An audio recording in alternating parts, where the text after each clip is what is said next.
Hi, nice series.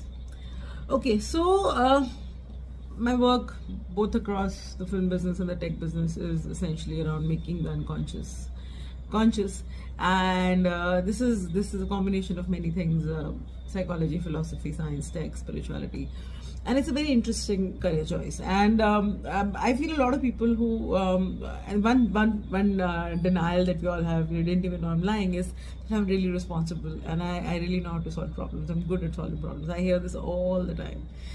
People who claim to be problem solvers.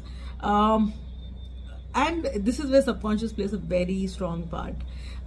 Most of us actually get caught up in what I call archetypes and not stereotypes. Stereotypes are for movies to create some laughs or familiarity, but archetypes are very ingrained in your system.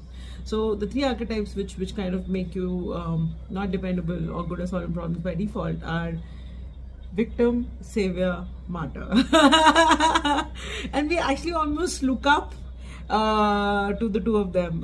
So it's like, you have to, ideally, you have to overcome being either a martyr or a victim, and you have to release being a savior.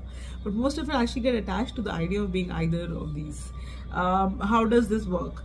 We've all seen, we start with the martyr archetypes at home, right? Our mother is the first martyr, and all the stories that have been told to us have kind of made all the sacrifice look good. So we kind of aspire for that, and it's expected out of us, etc., etc.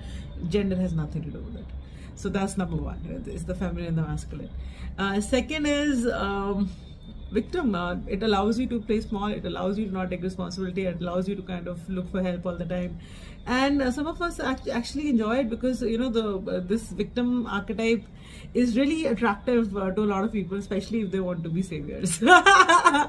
and here I can maybe play the feminine does this very very well sometimes, but even the masculine can play this really well when it comes to rooms of power.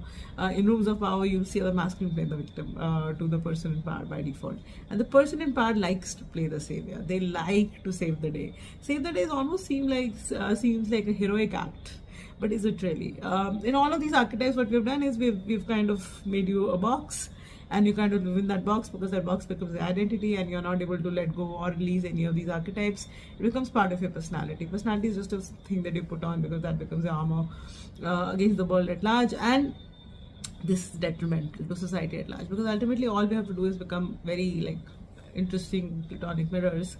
If I had to choose an archetype, I would choose the archetype of being a co-creator or a teacher. A lot more productive, a lot more positive,